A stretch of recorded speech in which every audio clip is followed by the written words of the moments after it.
Alright everyone, welcome to the Rugby League History channel. Even though today it's not going to be a Rugby League video, it's going to be the 2020 AFL Grand Final review. Now some of you might be thinking, why am I wearing Richmond colours? Why am I doing an AFL video? Well, 99.9% of the time I do Rugby League videos, but unless you know me personally, I do follow AFL as well. And my team's Richmond, been going for them since 2008. And I thought, you know, since we won the grand final, why not do a review? So if you're new to the channel and you have liked the previous videos that I've done, make sure that you click that subscribe button if you're not already subscribed. I was looking through my analytics and I think about 67% of the people that watch my videos are people that are not subscribed. So if you can help out this independent YouTuber, that would be smashing. I'm trying to get to 300 subscribers by the end of the month. And judging on how this video goes, I might do the occasional AFL video in the future. So getting into this AFL Grand Final, Richmond against Geelong. It's the first time that the two clubs played against each other in a Grand Final since 1967, so going back quite a while. Richmond were going for their third premiership in 4 years, and Geelong, they were going for their 10th premiership since they've been in the competition. And starting the match off, I thought that the first quarter there was quite even.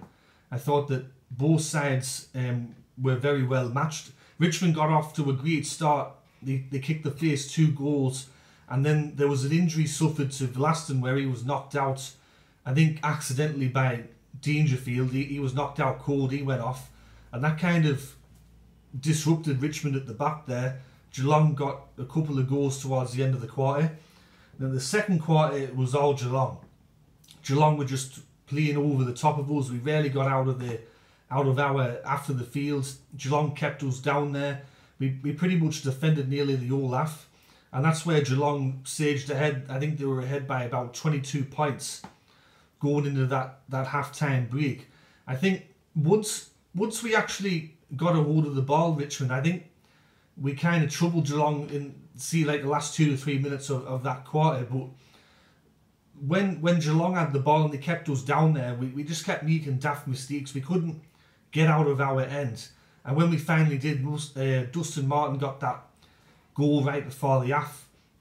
Now, by what I read from the stats and what they were seeing on BT Sport, Richmond's never won a grand final since 1921 when they've been behind on the scoreboard in a final. So it was a big ask to come back into this match for Richmond. And that premiership quarter, as they call it, was a big one for Richmond. We kicked 4 goals, and once we actually got our hands on the ball, I think we looked good. I think Geelong they kind of couldn't handle us in a way. Geelong, I thought they played all right in that third quarter, but I think we just got over the top of them there. And then getting into the fourth quarter, that's where the game really got away from Geelong. Richmond kicked 5 goals.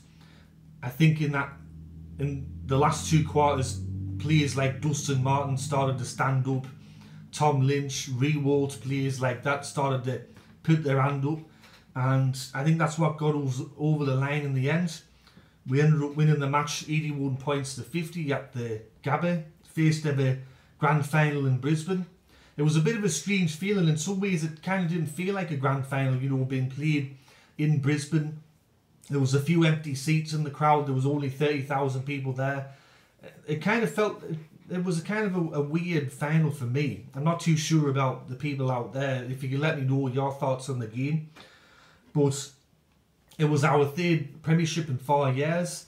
I think Dustin Martin was the worthy winner of the Norm Smith medal. I thought he was the best player on the field. Personally, myself, I think maybe if Dustin Martin wouldn't have played in this match, I think Geelong probably would have won. I think in some respects, Dustin Martin was the difference between the two sides. He really took the game by the scruff of the neck. I think also some other good players for Richmond tonight or today, because I'm in England at the moment, were Short. I thought he had a good game. Bolton, Prestier, Basher Hooley had a good game.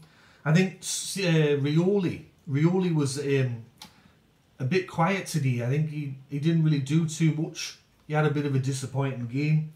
Jack Rewalt, he was quiet in the first half of the game, but he kind of come to life in the second. And Tom Lynch as well, he was a bit quiet, but towards the end of the game he did some stuff. And for Geelong, I thought Guthrie had a good game. Dangerfield, Selwood, Stewart and Duncan. And this is Richmond's 13th premiership. Premiership number 13. Now, that might be an unlucky number for some, but I think going into next year, these two clubs will be added again. I can see Richmond being up there, and I can see Geelong being up there. This whole grand final in the last couple of years has been a bit surreal for me. I started going for Richmond in 2008. Back then, they were a bit of a loser club. Hadn't made a grand final since 1982, hadn't won a premiership since 1980. And then in between 2008 and 2017, there was a few chokes. There was a few disappointing moments, but the last few years have been surreal. I thought when I first started going for this club that I'd never see them win a premiership, let alone make a grand final. So sometimes I have to pinch myself and think, am I dreaming here? Because this is quite a dynasty that Richmond's got, and I think it's going to continue as long as the likes of Dustin Martin, Cochin, Rewalt and some of the other players are there. I think Richmond can keep going. And for Geelong, they'll be up there. It was Gary Ablett's last game. I thought he played all right. He come off in the first quarter with a shoulder complete, but he stayed out there for most of the match. And I think he can be pretty happy with the career he's had. So anyway, that's me 2020 AFL Grand Final review. Richmond are the Premiers yet again. You can see that I'm quite happy with it. But let me know your thoughts. Let me know your thoughts on the game in the comment section below. If you haven't already done so, subscribe to the channel. Click that notification bell. Share the video out there. I'm trying to get to 300 by the end of the month. Let's see if we can get there. And let me know your thoughts on the video itself. Should I do more EFL videos despite this being a rugby league channel? I mean, if I get a good response to this video, I'll consider maybe doing the occasional EFL video here and there. So let me know. Anyways, everyone, I'm going to get out of here. I'm going to go down the road and get some cans and some food and that and celebrate tonight. So I hope you're all safe out there, and I'll catch you all later. Alright, tatty bye. Eat 'em alive, Richmond. Come on, how are you?